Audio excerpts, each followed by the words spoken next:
Bismillahirrahmanirrahim. Assalamualaikum warahmatullahi wabarakatuh. Alhamdulillah, anak-anak semua, hari ini kita bertemu lagi. Pembelajaran hari ini masih menggunakan video pembelajaran. Kita masih di tema 2, subtema 2, pembelajaran 5. Semoga teman-teman tetap bersemangat untuk ikut pelajaran tematik walaupun melalui video pembelajaran. Silahkan disimak videonya. Oke, pembelajaran hari ini dimulai dengan penyakit pada sistem pernafasan.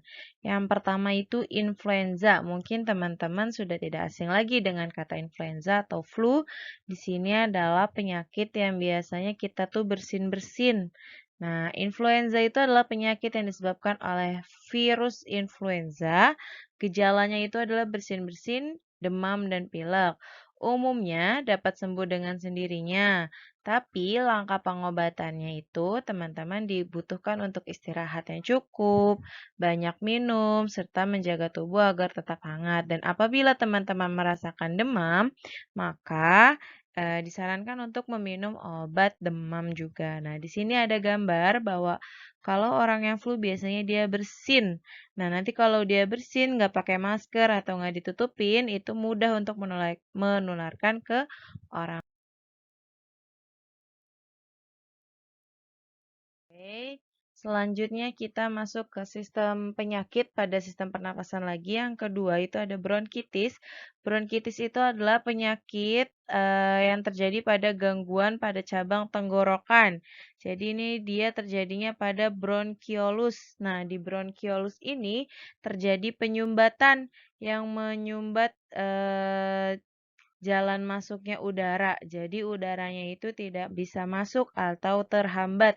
Nah, di sini ada gambar bronkiolus yang sehat dengan bronkiolus yang tersumbat oleh lendir. Di situ terlihat ya bahwa lubangnya itu tertutupi, jadi udaranya terhambat untuk masuk karena adanya lendir gitu pada dinding bronkiolusnya.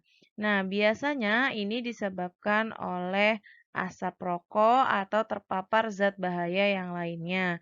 Nah, bronkitis ini sebenarnya bisa sembuh sendiri tanpa pengobatan, tapi dengan catatan meminum banyak cairan dan istirahat yang cukup. Intinya mengubah pola hidupnya dari yang kurang bagus menjadi lebih baik. Lalu selanjutnya di sini ada penyakit pernapasan yaitu emfisema.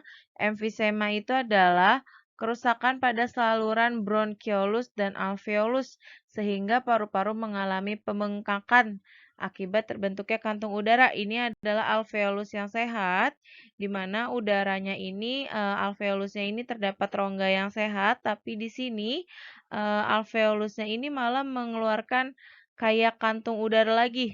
Jadi kayak kayak balon gitu yang menyebabkan paru-parunya itu bengkak karena alveolusnya terus membesar gitu ya.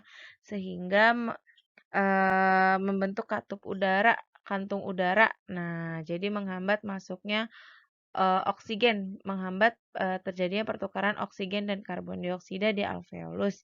Nah, gejalanya itu adalah sesak napas yang hebat, terutama saat beraktivitas.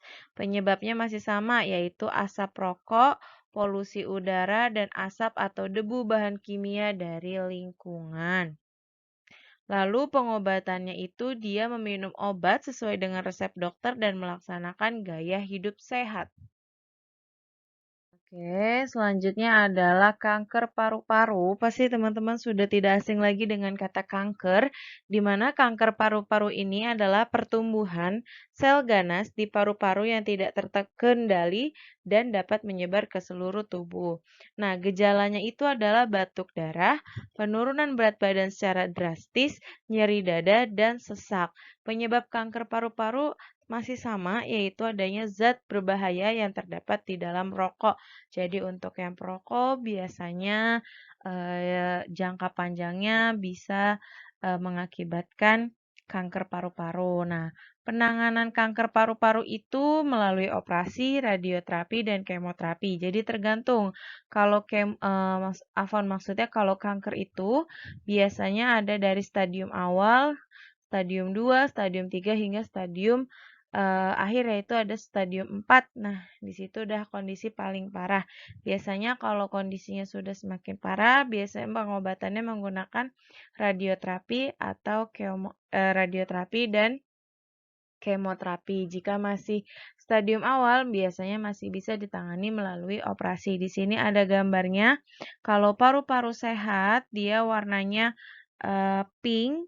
Kalau paru-paru yang sudah terkena kanker itu dia berwarna hitam dan banyak ini nih, apa namanya, sel-sel. Jadi ini yang warna pink bulat-bulat itu adalah sel kankernya gitu. Selanjutnya yaitu ada TBC atau kita biasa kenal tuberkulosis. Tuberkulosis ini adalah penyakit paru-paru yang disebabkan oleh kuman, yaitu Mycobacterium tuberculosis. Bakteri ini menimbulkan bintil-bintil pada dinding. Jadi ini nih bintil-bintilnya ini adalah paru-paru yang sudah terkena TBC. Nah, penyakit ini menyerang dan membiarkan semakin luas dapat menyebabkan sel-sel pada paru-paru mati. Jadi dia akan makan paru-parunya. Makan eh, apa namanya sel-sel yang ada di paru-paru. Akibatnya paru-paru menguncup jadi kecil gitu. Karena ibaratnya paru-parunya sudah mati karena sel-selnya digigit-gigit oleh si bakterinya ini. Nah, gejalanya itu adalah batuknya berlangsung lama, bisa sampai 3 bulan, lalu napasnya terengah-engah, dia mengalami demam, keringat di malam hari, dan berat badan turun. Biasanya pengobatan TBC ini adalah dengan menggunakan minum obat sesuai dengan resep dokter. Sudah dijelaskan materi hari ini mengenai IPA yaitu penyakit pada sistem pernapasan manusia. Tadi kalau tidak salah ada 5. Yang pertama ada influenza, yang kedua ada bronkitis, ada kanker paru-paru, ada TBC, sama ada emfisema. Jadi teman-teman, semoga kita semua selalu berada dalam lindungan Allah, kita selalu dalam keadaan sehat, dan semoga kita semua bisa eh, berjumpa di sekolah ya, insya Allah. Semangat teman-teman semua. Ibu akhiri, wassalamualaikum warahmatullahi wabarakatuh.